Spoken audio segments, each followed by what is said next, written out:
A los 27 años, Julián Figueroa experimentaba visiones aterradoras de serpientes inexistentes mientras su hijo de 5 años lloraba a su lado, aterrorizado. Las serpientes recorrían las paredes, el suelo, se arrastraban hacia él mientras su cuerpo sudaba, temblaba y sus gritos llenaban la habitación. Poco después bajó las escaleras y preguntó por su esposa y su hijo, las mismas personas con las que había estado momentos antes. Su mente había eliminado por completo los minutos recientes de su existencia. Esa misma noche falleció. No se realizó ninguna autopsia. Lo cremaron en cuestión de horas. Y cuando Imelda entró al cuarto donde encontró el cuerpo, esa experiencia sensorial le quedó marcada de por vida. En sus propias palabras, es un olor que se impregna para siempre, que ella recuerda con claridad y que describe como algo muy desagradable. Pero lo que siguió fue incluso más devastador que el hecho de haber encontrado a su esposo sin vida. Su suegra le arrebató a su hijo. 38 días. Ese fue el tiempo que Maribel Guardia mantuvo a Imelda alejada del niño. Para lograrlo, se valió de un fiscal que semanas más tarde sería removido de su cargo por actos de corrupción. La acusó públicamente de ser drogadicta ante millones de televidentes. El examen antidoping que se le practicó a Imelda arrojó resultados negativos para todas las sustancias. La señaló de tener relaciones con hombres delante del niño. Jamás presentó una sola evidencia que respaldara sus dichos.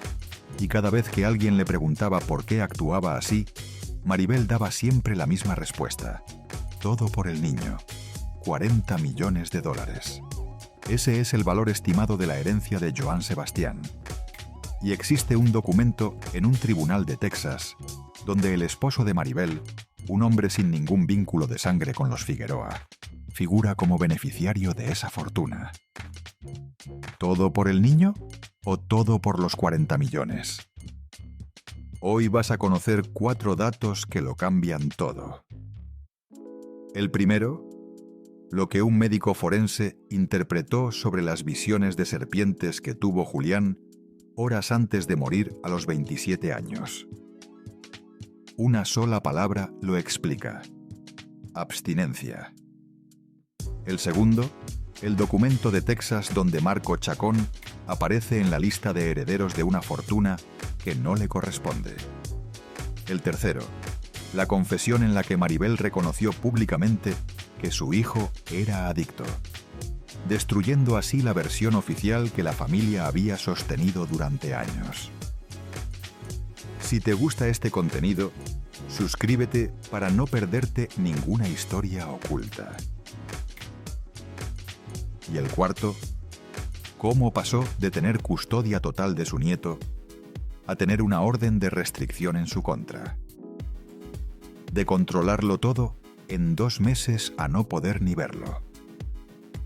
No te vayas. Lo que viene a continuación es lo que más han querido hacer desaparecer. Para comprender por qué Julián llegó al punto de ver serpientes a los 27 años, es necesario conocer a las 2 figuras que moldearon su crianza. En 1992, Maribel Guardia contrajo matrimonio con Joan Sebastián. Ella era reconocida como la mujer más bella de Costa Rica. Él, el rey indiscutible del jaripeo. Ella tenía 32 años y él 41, junto con una reputación de infiel que era del conocimiento público en todo México. Joan Sebastián no ocultaba sus aventuras amorosas. Las admitía abiertamente en entrevistas, las inmortalizaba en sus canciones y las vivía sin el menor pudor. Maribel creyó que con ella las cosas serían distintas. Se equivocó. En 1995 nació Julián.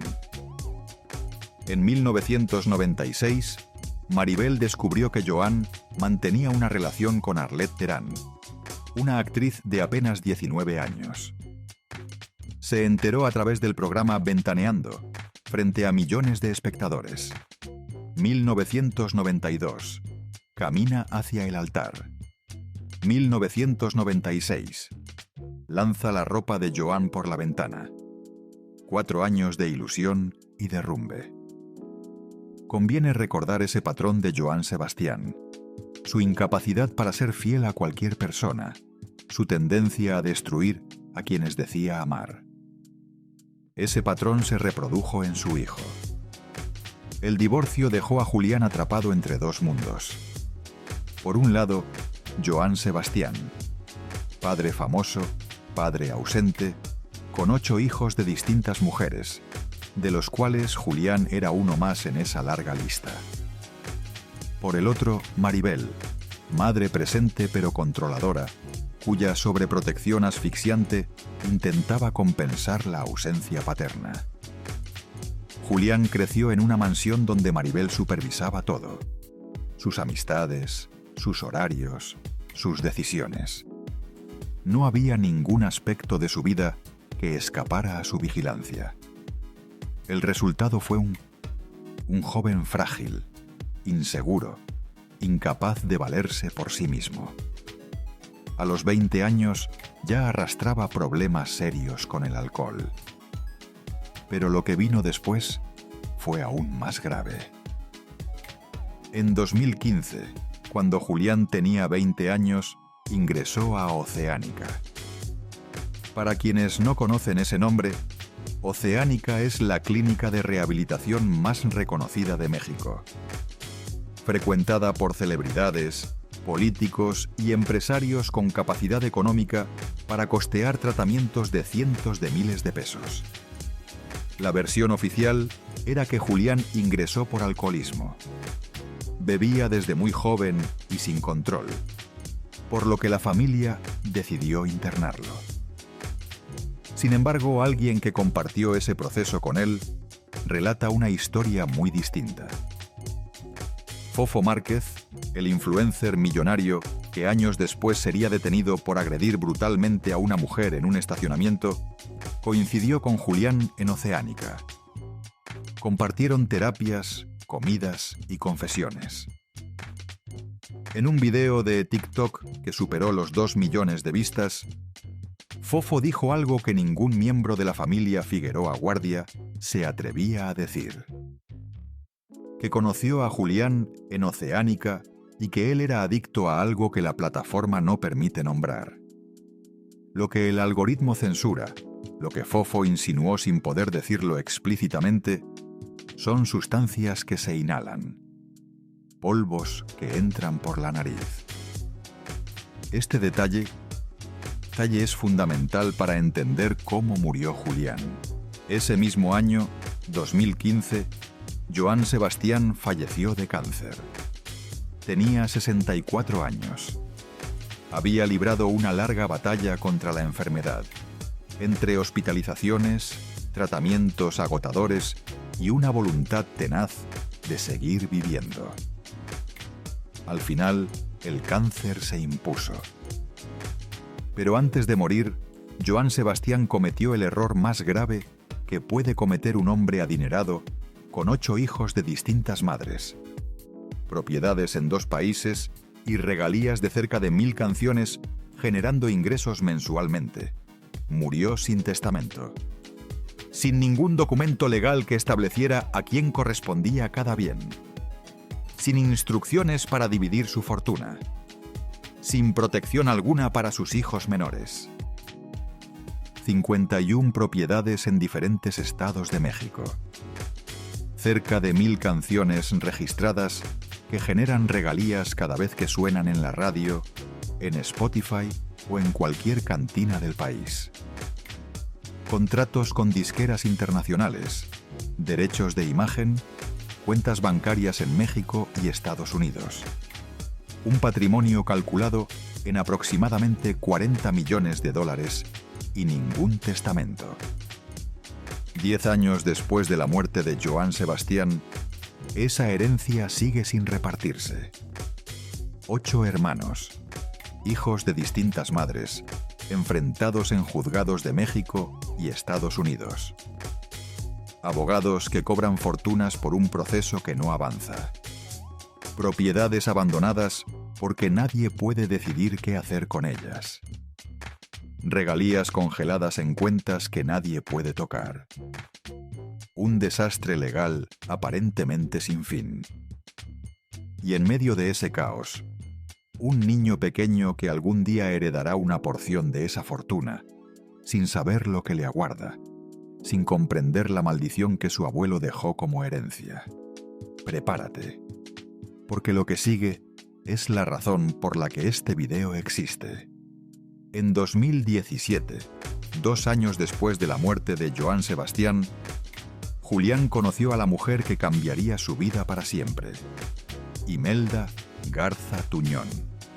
Ella no era famosa, no provenía de una familia del espectáculo, ni tenía contactos en ese mundo. Era una mujer común, trabajadora, que se ganaba la vida con honestidad. Julián se enamoró de ella, o al menos eso parecía.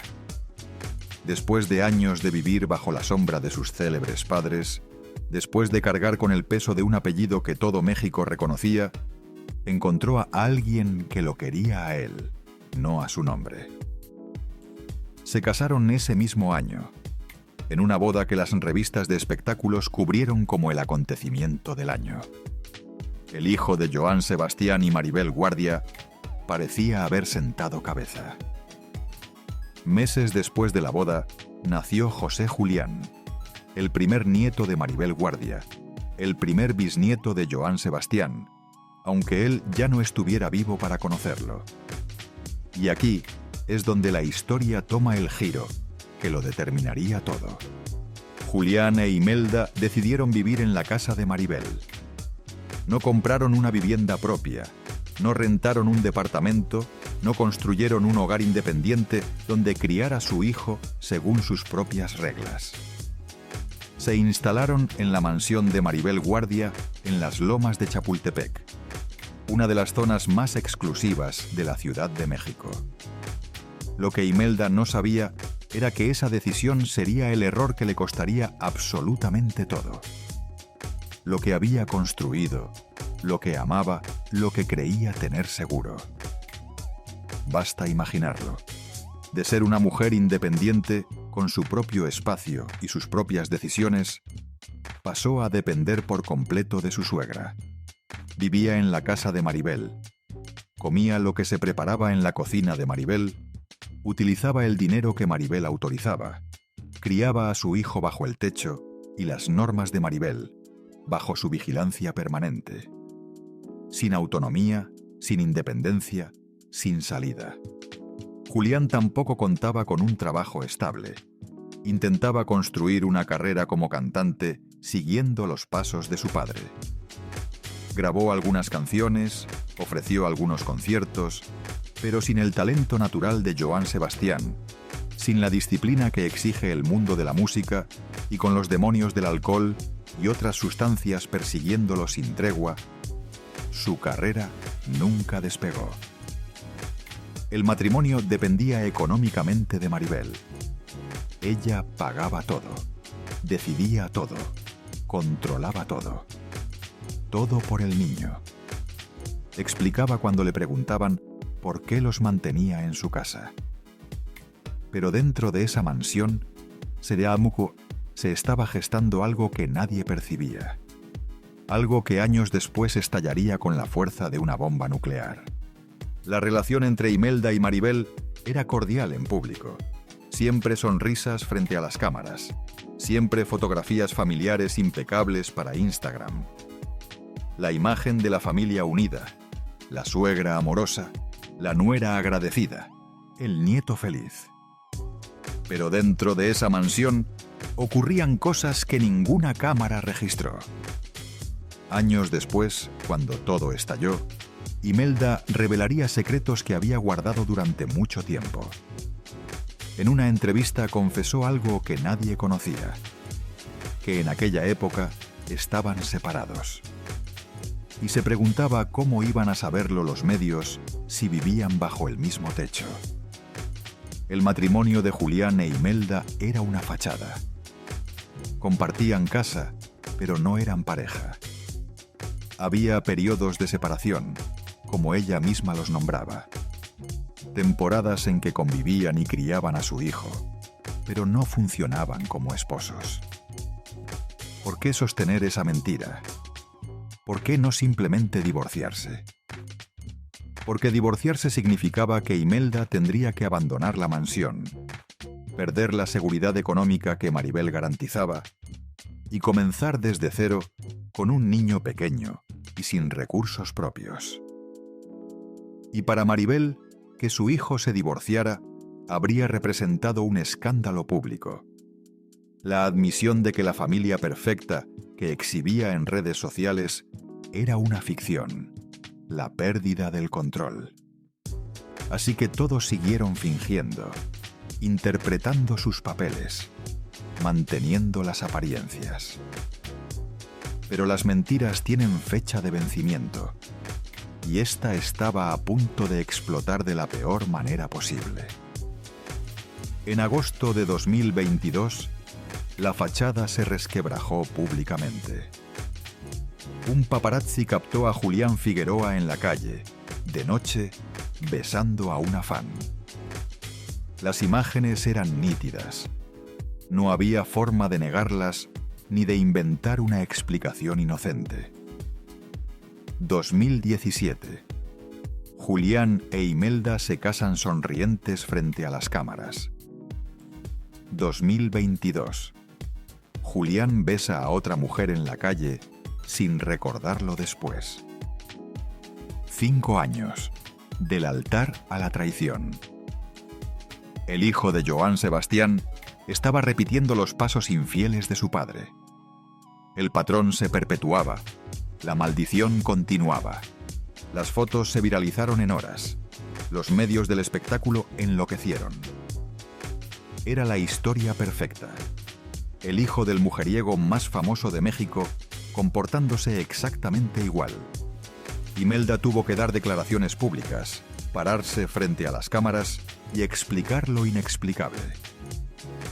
Lo que dijo fue revelador. Julián tuvo un problema por su enfermedad y quedó expuesto al error que cometió. Eso lo afectó más a él que a mí, ya que no recordaba lo sucedido. No recordaba lo sucedido. Detente un momento y reflexiona sobre esas palabras. Un hombre sale de noche, besa a una mujer. Un fotógrafo lo capta. Las imágenes aparecen en todos los medios del país y, cuando lo confrontan, dice que no recuerda haberlo hecho. ¿Cómo es posible besar a alguien y no guardar ningún recuerdo de ello? Hay 2 explicaciones posibles. O estaba tan intoxicado que perdió la memoria de sus actos, o se encontraba bajo la influencia de sustancias que provocan blackouts, lagunas mentales, periodos enteros que desaparecen por completo. E Imelda lo llamó su enfermedad, sin decir alcoholismo, usando un término vago como si hubiera algo más que no podía nombrar ante las cámaras. 8 meses después de ese incidente, Julián Figueroa estaría muerto. Y lo que ocurrió en esos 8 meses es lo que nadie quiere que sepas. Atención, porque aquí llega la primera de las 4 revelaciones que casi nadie se atreve a contar sobre la muerte de Julián Figueroa. 9 de abril de 2023. Era el fin de semana del aniversario luctuoso de Joan Sebastián, una fecha que siempre afectaba profundamente a Julián. Cada año, al acercarse ese aniversario, él entraba en un estado emocional de gran fragilidad. Los recuerdos lo aplastaban, la culpa por no haber sido el hijo que su padre esperaba, el dolor acumulado por todas las veces que Joan Sebastián eligió a otras personas, otras mujeres, otras obligaciones antes que a él. El viernes previo a su muerte, Julián le dijo a su hijo José Julián que no quería ir al cine. El niño había esperado esa salida con ilusión, pero su papá canceló. La razón que dio fue que tenía ansiedad, que algo no estaba bien en su interior. El sábado por la tarde, Julián subió a su habitación en la mansión de Maribel, y entonces comenzó algo que nadie en esa casa olvidará jamás. Imelda relató lo ocurrido en una entrevista en el canal Sinvergüenza, una de las pocas ocasiones en que habló públicamente sobre las últimas horas de su esposo. Sus palabras resultaron escalofriantes. Subió al cuarto y dijo que estaba viendo serpientes. Serpientes en todas partes. Alucinaciones visuales. Cosas que no existían, pero que Julián percibía con la misma nitidez que cualquier objeto real. José Julián, el niño de 5 años, estaba presente cuando su padre comenzó a alucinar.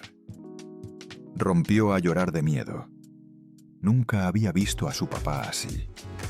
Ese terror en sus ojos, ese sudor en su frente, esa desesperación en su voz. Pero lo más perturbador estaba aún por venir. Tras las alucinaciones, Julián bajó al cuarto de su prima, que también vivía en la casa, y le hizo una pregunta extraña. Quería saber dónde estaban Imelda y José Julián, las mismas personas con quienes había estado minutos antes, en la misma habitación. No los recordaba. Su mente había borrado los últimos minutos de su vida como si alguien hubiera pasado un borrador sobre su memoria reciente. Alucinaciones visuales, pérdida de memoria inmediata, sudoración extrema, ansiedad incontrolable, terror irracional. Esos fueron los síntomas que Julián Figueroa experimentó en las horas previas a su muerte. Esa noche, mientras Maribel Guardia actuaba en el teatro en la obra Lagunilla mi barrio, mientras el público aplaudía sus actuaciones cómicas y ella sonreía bajo los focos del escenario, su único hijo moría solo en una habitación de su propia casa. Julián Figueroa murió a los 27 años, la misma edad a la que murieron Jimi Hendrix, Janis Joplin, Kurt Cobain y Amy Winehouse. Artistas destruidos por sus demonios antes de cumplir los 30. La causa oficial de muerte consignada en el acta es infarto agudo al miocardio con fibrilación ventricular. Un ataque al corazón. Eso dijeron. Eso es lo que la versión oficial quiere que se crea. Pero hay 4 elementos que no encajan con esa versión. Primero, no se le practicó autopsia. El periodista Carlos Jiménez, uno de los reporteros de Nota Roja más conocidos de México, confirmó que no se hallaron signos de violencia en el cuerpo, por lo que las autoridades resolvieron no investigar. Piénsalo. Un hombre de 27 años muere de un supuesto infarto. Tuvo alucinaciones horas antes. No recordaba lo que acababa de ocurrirle. Presentaba síntomas que cualquier médico reconocería como anómalos, y la decisión fue no investigar. Segundo, el cuerpo fue cremado en cuestión de horas. No pasaron días ni semanas. Julián Figueroa fue incinerado con una rapidez que muchos encontraron sospechosa. ¿Cuál era la urgencia? ¿Por qué la prisa para destruir el cuerpo antes de que alguien pudiera examinarlo con mayor detenimiento? Tercero, el doctor Juan Rivera, cardiólogo reconocido de Estados Unidos, que participa en el programa Despierta América de Univisión, cuestionó públicamente la causa de muerte. Sus palabras fueron directas. Era necesario realizar una autopsia para confirmar si realmente se trató de un infarto. Señaló que a los 27 años eso es muy poco frecuente. Un especialista en enfermedades cardíacas, afirmando que es extraordinariamente raro que alguien menor de 30 años muera de un infarto sin ninguna condición previa conocida. Cuarto, Un médico forense de nombre Jorge Olivares analizó los síntomas de Julián en el podcast Relatos Forenses y llegó a una conclusión que la familia Figueroa Guardia preferiría que nadie escuchara. En sus palabras textuales: ante un infarto en menores de 35 años, lo primero que debe sospecharse es el consumo de sustancias estimulantes, cocaína o metanfetaminas. Las serpientes que Julián veía no eran el producto de una mente perturbada ni de un trastorno psiquiátrico. Eran síndrome de abstinencia. Cuando alguien ha consumido cocaína o metanfetaminas durante un tiempo prolongado y de pronto cesa el consumo, el cerebro entra en crisis. El organismo se ha habituado a funcionar con esas sustancias y hasta un pum, sin ellas, el sistema nervioso colapsa. Los síntomas incluyen alucinaciones visuales, generalmente de insectos o reptiles, paranoia extrema, sudoración incontrolable, ansiedad que puede alcanzar el nivel del terror, confusión mental y pérdida de memoria. Y en casos severos, el corazón no soporta el estrés. Se acelera sin control, pierde el ritmo y falla. Eso es lo que el médico forense cree que le ocurrió a Julián Figueroa. Pero nunca podrá confirmarse con certeza, porque no hubo autopsia, porque el cuerpo fue cremado, porque alguien resolvió que era mejor no hacer preguntas. Quizá tú también has perdido a alguien sin poder entender qué pasó, sin respuestas claras, sin la posibilidad de cerrar ese capítulo de tu vida. Porque siempre quedará la duda, la pregunta sin contestar, el misterio sin resolver. Imelda perdió a su esposo de esa manera, y lo que describió sobre el instante en que encontró el cuerpo la persigue hasta hoy. La gente no se imagina, dijo en una entrevista, es un olor que se queda impregnado para siempre. Así lo recuerdo. Es muy feo. El olor de la muerte, el olor de un cuerpo que lleva horas sin vida, el olor que Imelda encontró al entrar a esa habitación y descubrir que su esposo ya no estaba. ¿Cuánto tiempo llevaba muerto Julián cuando ella lo encontró? Esa pregunta jamás fue respondida. Nadie investigó, nadie quiso saber. Pero la muerte de Julián no fue el final de esta historia. Fue apenas el comienzo de una guerra que destruiría todo lo que quedaba de esa familia fracturada. Recuerda el detalle mencionado al principio. José Julián, el hijo de Julián e Imelda, es el heredero universal de su padre, quien a su vez era heredero de Joan Sebastián. Eso significa que un niño de 5 años, que acababa de presenciar las alucinaciones de su padre, que acababa de quedarse huérfano, se convirtió de la noche a la mañana en dueño de una fortuna incalculable. Las propiedades de Julián, las regalías de sus canciones y eventualmente su parte de la herencia de Joan Sebastián, que todavía no ha sido repartida. Pero un niño de 5 años no puede administrar millones de dólares, ni tomar decisiones sobre bienes inmuebles, ni firmar contratos con disqueras, ni cobrar regalías en tribunales internacionales. Alguien tiene que hacerlo en su nombre, ser su representante legal, su tutor financiero, la persona que controle todo ese dinero hasta que alcance la mayoría de edad. Y ahí fue donde comenzó la verdadera guerra. Tras la muerte de Julián, Imelda y José Julián continuaron viviendo en la mansión de Maribel. Era lo más lógico y lo más sencillo. El niño acababa de perder a su padre y no tenía sentido arrancarlo también de la única casa que conocía.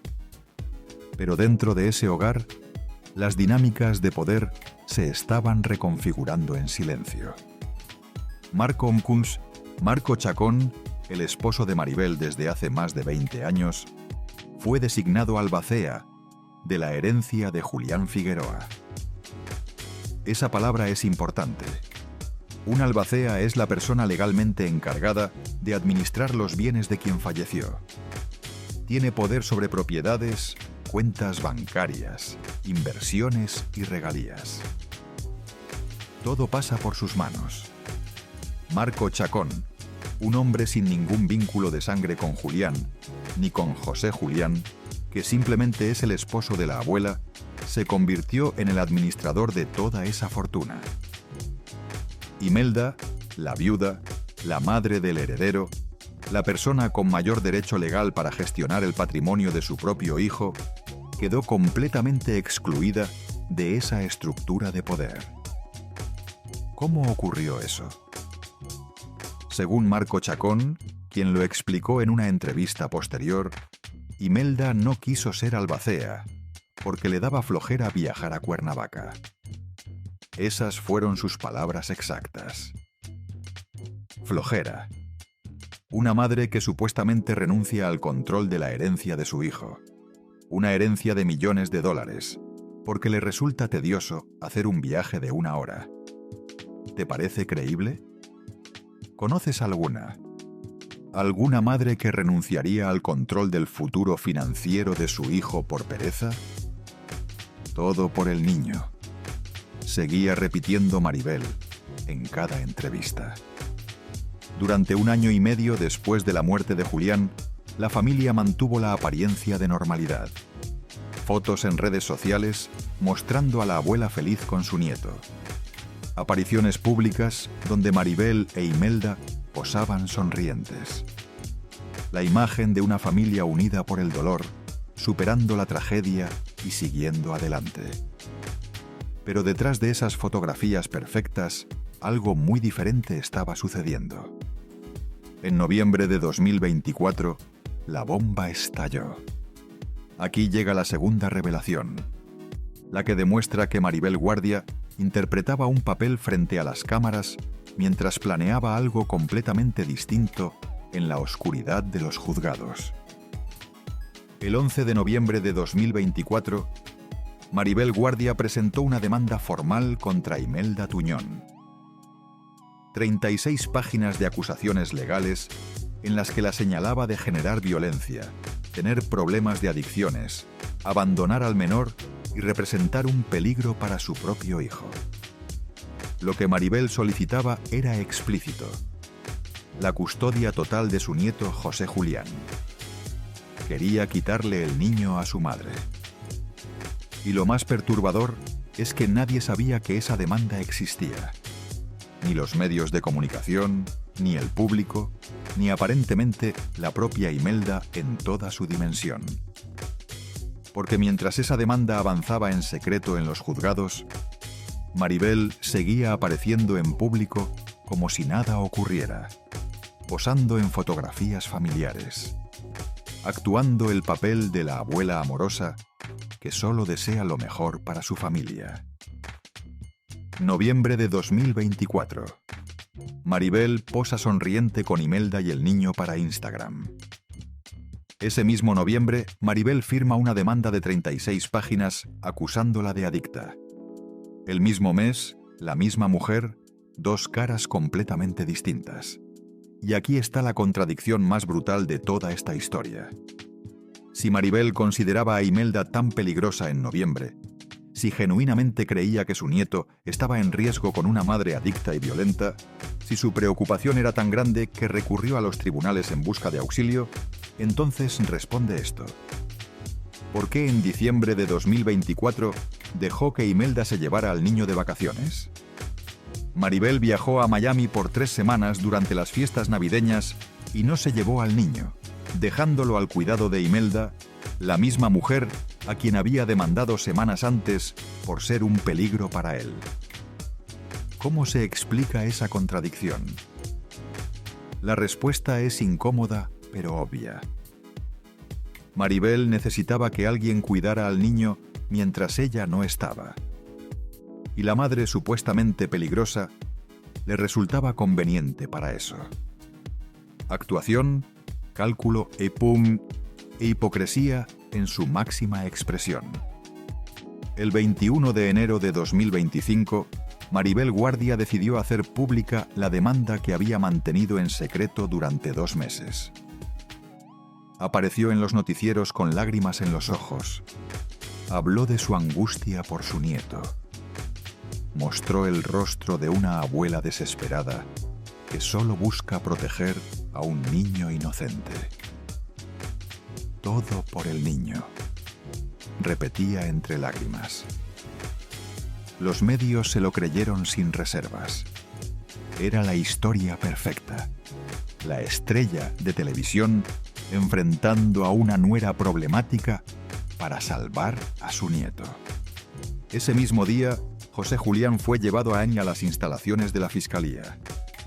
Un fiscal examinó el caso y ordenó de inmediato que el niño se quedara con su abuela. Imelda no pudo despedirse de su hijo. No le permitieron abrazarlo una última vez. No le dejaron explicarle lo que estaba pasando. No tuvo oportunidad de decirle que lo amaba, que iba a luchar por él, que aquello no sería permanente. Se enteró por los medios de comunicación, por las mismas noticias que todos vemos, de que le habían arrebatado a su hijo. 38 días.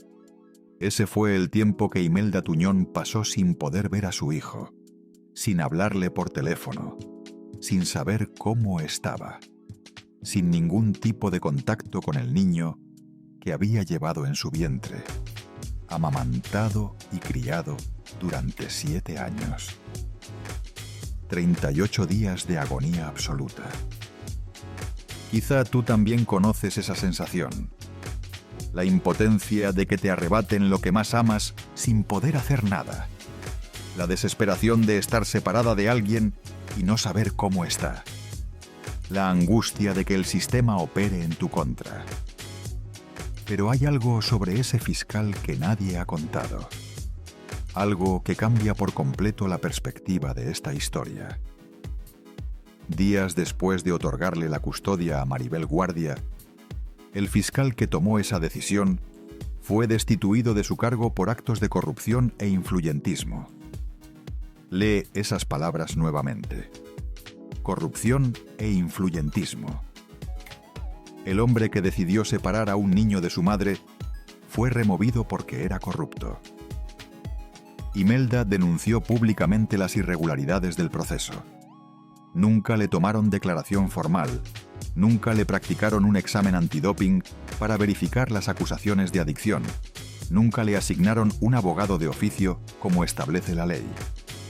Los derechos básicos de cualquier ciudadano acusado fueron ignorados por completo. ¿Quién movió los hilos para que eso ocurriera? ¿Quién tenía el poder y las conexiones para corromper a un fiscal?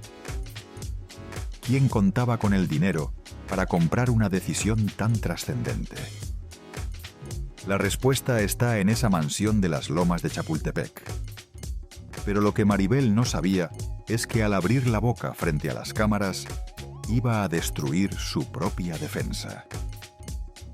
El 31 de enero de 2025, Maribel Guardia ofreció una conferencia de prensa que cambiaría para siempre la percepción pública de esta guerra familiar.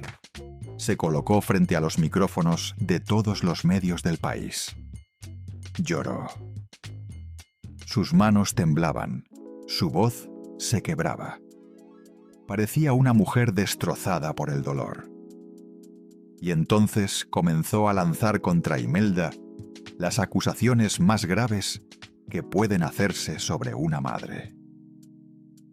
Tristemente, Imelda tiene problemas de alcohol y drogas, dijo entre lágrimas, y añadió: ustedes saben que yo tengo experiencia en eso porque mi hijo era adicto. Con esas palabras, Maribel admitió públicamente algo que siempre se había rumoreado, pero nunca confirmado: que Julián Figueroa era adicto. No simplemente alcohólico, como se había dicho en la versión oficial, sino adicto. Una palabra que implica sustancias más allá del alcohol. Pero Maribel no se detuvo ahí. Imelda además es bipolar, continuó. Y si cruzas eso con el alcohol y la droga, es una bomba de tiempo. Bipolar, adicta al alcohol, adicta a las drogas. Una bomba de tiempo. Esas fueron las acusaciones públicas que vertió contra la madre de su nieto ante las cámaras de la televisión nacional, sin presentar ninguna prueba, sin ningún diagnóstico médico que respaldara sus palabras. Y luego llegó la acusación más grave, que su nieto habría visto a su mamá en la cama con 2 hombres. Imagina el peso de esas palabras. Imagina lo que significan para la reputación de una mujer. Imagina cómo afectarán a un niño que algún día crecerá y encontrará lo que su abuela dijo sobre su madre. Todo por el niño, seguía insistiendo Maribel. La conferencia se viralizó en horas. Millones de personas vieron a Maribel llorar. Las redes sociales estallaron con opiniones encontradas. La opinión pública se dividió entre quienes creían en la abuela preocupada y quienes sospechaban que había algo más detrás de esas lágrimas. Quizá tú también has sentido eso alguna vez. Cuando por fin encuentras la fuerza para defenderte, el daño ya está hecho. Las palabras ya fueron dichas. La reputación ya fue destruida. El dolor ya fue causado. Imelda encontró la fuerza para pelear. Pero las acusaciones de Maribel ya habían llegado a millones de personas. Las palabras adicta y bomba de tiempo ya estaban vinculadas a su nombre en los buscadores de Internet. Sin embargo, tenía algo que Maribel no esperaba: pruebas.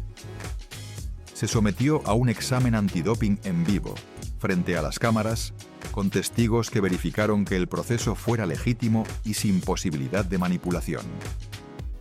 El resultado fue inequívoco: negativo para todas las sustancias. Alcohol, negativo. Cocaína, negativo. Metanfetaminas, negativo. Marihuana, negativo. Benzodiazepinas, negativo. Todo lo que buscaron, negativo. Si Imelda era la adicta peligrosa que Maribel describía, si de verdad arrastraba problemas con el alcohol y las drogas, ¿cómo es posible que saliera completamente limpia en un examen que no podía manipular? La respuesta más simple suele ser la correcta. Las acusaciones de Maribel eran falsas.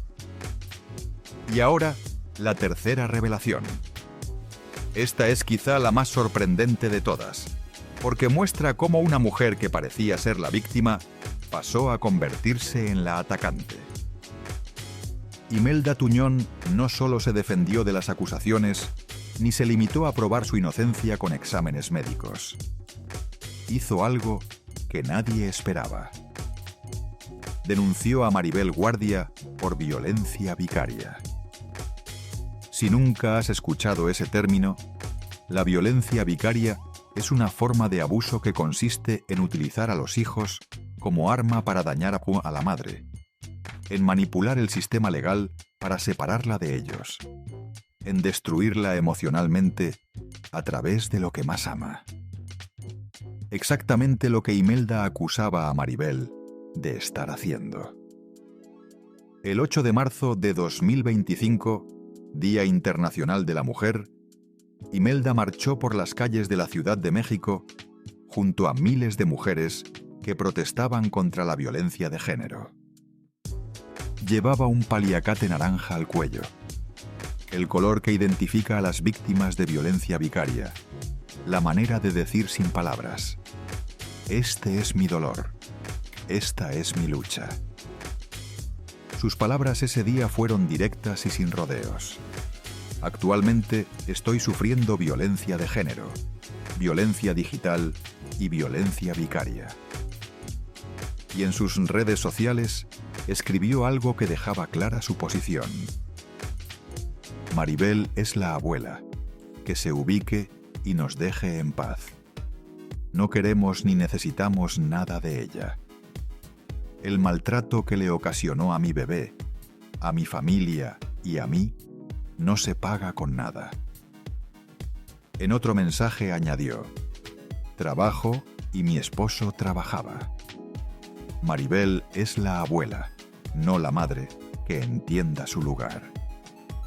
Esas palabras llevaban un mensaje implícito y poderoso. Imelda estaba señalando que ella y su esposo habían sido autosuficientes, que no dependían del dinero de Maribel, que la narrativa de la nuera aprovechada era falsa. El 1 de marzo de 2025, tras 38 días de separación, un juez ordenó que José Julián regresara con su madre. Pero el juez no se detuvo ahí. Dictó una orden de restricción contra Maribel Guardia. Enero de 2025. Maribel tiene custodia total del niño. Marzo de 2025. Maribel tiene prohibido acercarse al niño. 2 meses de controlarlo todo a no poder ni verlo. La abuela que había iniciado todo esto, que había acusado a la madre de ser adicta y peligrosa, que había usado el sistema legal para quitarle al niño, ahora tenía prohibido acercarse a su propio nieto. De la custodia total a no poder verlo. Ese fue el giro que tomó esta historia en cuestión de semanas. Imelda escribió en sus redes sociales cuando finalmente tuvo a su hijo de regreso entre los brazos.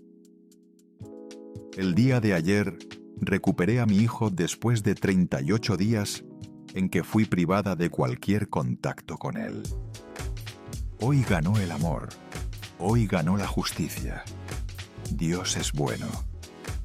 Quizá tú también sabes lo que es pelear por alguien que amas, lo que es que el sistema se ponga en tu contra, lo que es sentir que todo está perdido y aún así seguir adelante porque no hay otra opción.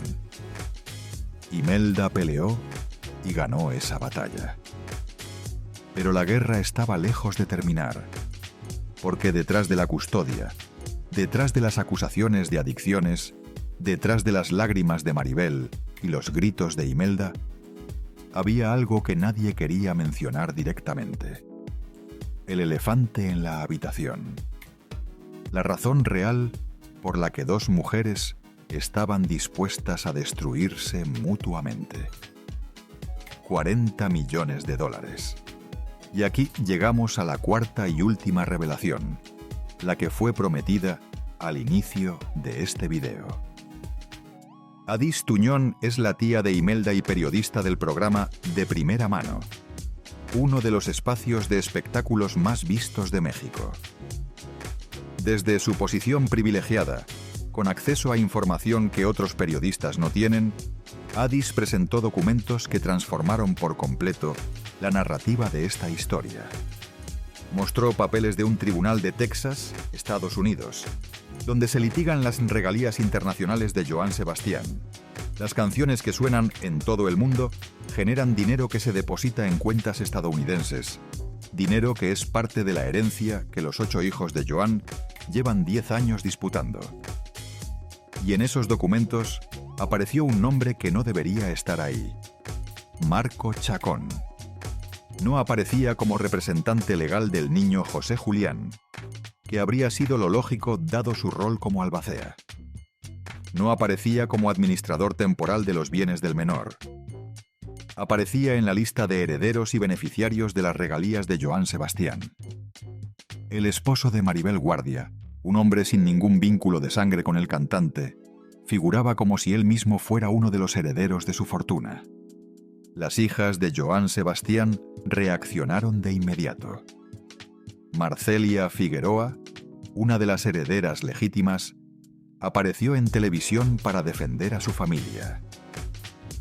Tu credibilidad es nula, Adís Tuñón, dijo directamente a cámara. Estás mostrando documentos completamente falsos. El abogado de la sucesión también salió a desmentir la información, calificándola de error administrativo, una confusión en el papeleo sin ninguna validez legal. Marco Chacón ofreció su propia versión. Dijo que Imelda lo que quería era quedarse con la mitad de los bienes del niño, y que ellos no eran beneficiarios en ningún sentido.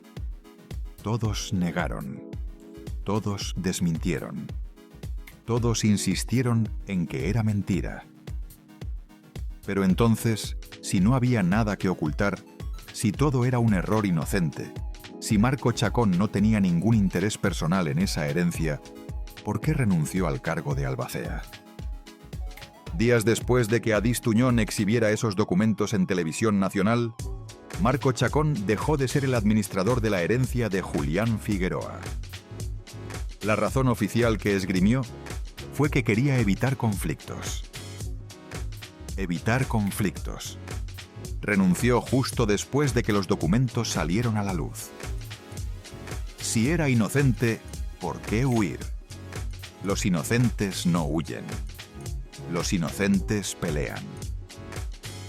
Piénsalo con calma.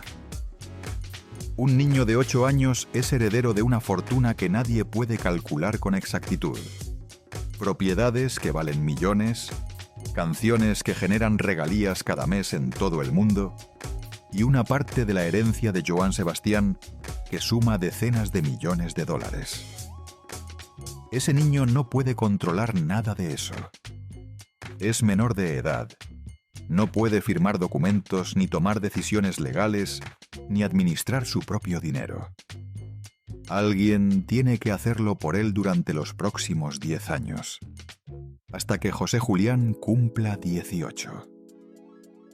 10 años controlando millones de dólares. 10 años tomando decisiones sobre propiedades.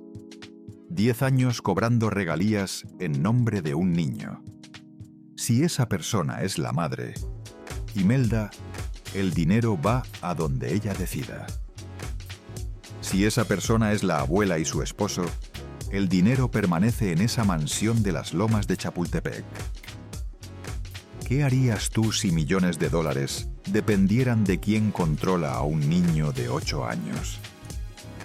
¿Hasta dónde llegarías para asegurarte de que ese control estuviera en tus manos?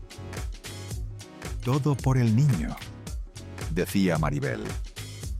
Pero ahora esa frase resuena diferente. Ahora se entiende lo que realmente podía significar.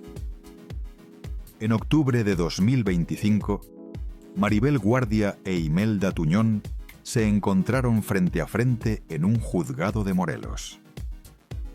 No fue un encuentro casual, ni una reunión familiar incómoda, sino una audiencia legal formal que se prolongó más de 11 horas. 11 horas de abogados argumentando, documentos siendo presentados, testimonios siendo escuchados, dos mujeres que alguna vez fueron familia, mirándose como enemigas declaradas.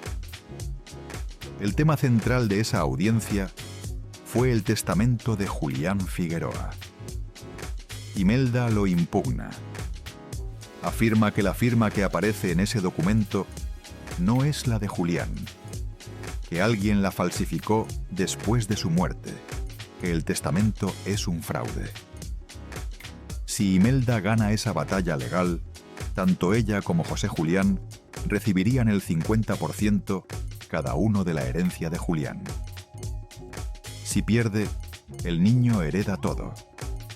Pero la administración de esa herencia queda en manos de quien tenga su custodia. La batalla legal sigue abierta hasta hoy, noviembre de 2025. Han pasado más de 2 años y medio desde la muerte de Julián Figueroa, y la familia que alguna vez posó sonriente en las páginas de las revistas del corazón está completamente destruida. Maribel Guardia ha confesado a los medios que lleva meses sin ver a su nieto, meses sin poder abrazarlo, meses sin escuchar su voz, meses siendo una extraña para el niño que crió desde que nació. Sus palabras fueron devastadoras. Me llevo Me llevo lo mejor de ese niño. Lo tuve desde que nació hasta los 8 años. Tú dejas marcado en la infancia a una persona, y yo sé que él algún día me va a recordar con todo el amor que le di.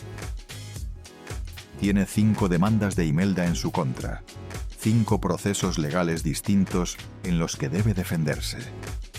La mujer que cuidó a José Julián desde el primer día de su vida es tratada hoy legalmente como una amenaza de la que el niño debe ser protegido.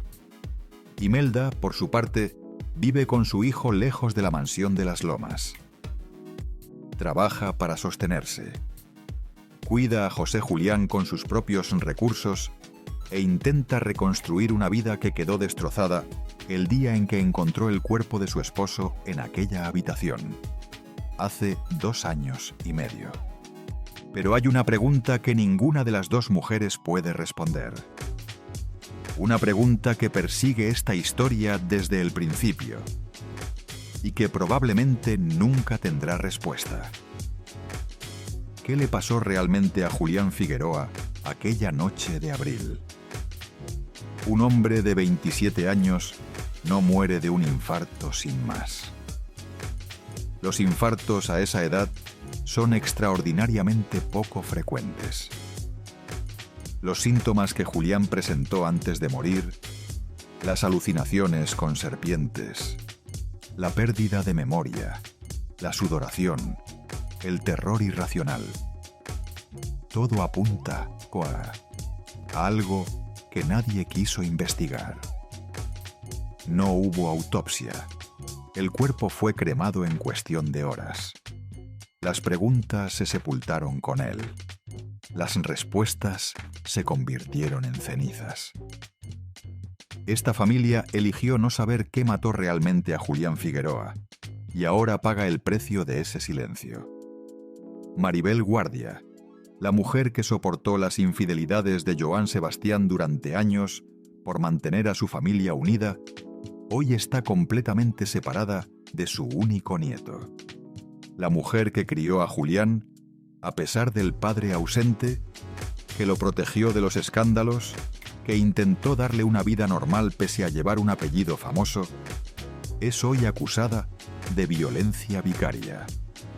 La abuela que supuestamente solo quería proteger a su nieto de una madre peligrosa, tiene hoy 5 demandas en su contra y una orden judicial que le prohíbe acercarse al niño que amó desde el día en que nació. Todo por el niño, decía Maribel. Pero al final, el niño se quedó sin su papá, sin su abuela y con una guerra que nunca pidió. Mientras tanto, José Julián Figueroa Tuñón duerme cada noche sin saber que es heredero de 40 millones de dólares. Sin entender por qué su abuela ya no lo visita, sin comprender por qué su mamá y su abuela se odian tanto. Sin recordar con claridad la noche en que su papá veía serpientes y él lloraba de miedo. Algún día ese niño crecerá. Algún día buscará respuestas. Querrá saber qué le pasó a su papá, por qué murió tan joven, por qué nadie investigó de verdad las circunstancias de su muerte. Querrá saber por qué su abuela no pudo verlo durante años. Querrá entender por qué su madre fue acusada de cosas tan terribles. Querrá conocer la verdad detrás de la guerra que destruyó a su familia. Y cuando busque esas respuestas, encontrará esta historia. Una historia de amor convertido en odio. De familia convertida en campo de batalla. De herencia convertida en maldición. El verdadero legado de Joan Sebastián no fueron sus 1000 canciones que todo México canta. No fueron las 51 propiedades dispersas por el país. No fueron los millones de dólares que generó a lo largo de su carrera. Su verdadero legado fue una familia rota que sigue destruyéndose una década después de su muerte. Una herencia que no ha podido repartirse. Un nieto que crece en medio del odio. Y un hijo que murió de manera misteriosa, sin que nadie quisiera saber la verdad. Todo por el niño, dijeron tantas veces, pero el niño terminó siendo quien más perdió. Y ahora la pregunta que te dejo a ti: ¿crees que Maribel realmente quería proteger a su nieto o proteger los 40 millones de dólares? ¿Fue amor de abuela o fue ambición disfrazada de lágrimas? Déjamelo en los comentarios. Quiero saber qué piensas. Si esta historia te movió algo por dentro, si crees que más personas deberían conocer la verdad detrás de las lágrimas de Maribel Guardia, si quieres que sigamos investigando lo que otros medios no se atreven a contar, suscríbete a este canal, activa la campana de notificaciones y comparte este video con alguien que necesite escucharlo. Porque hay historias que merecen ser contadas aunque duelan. Hay verdades que necesitan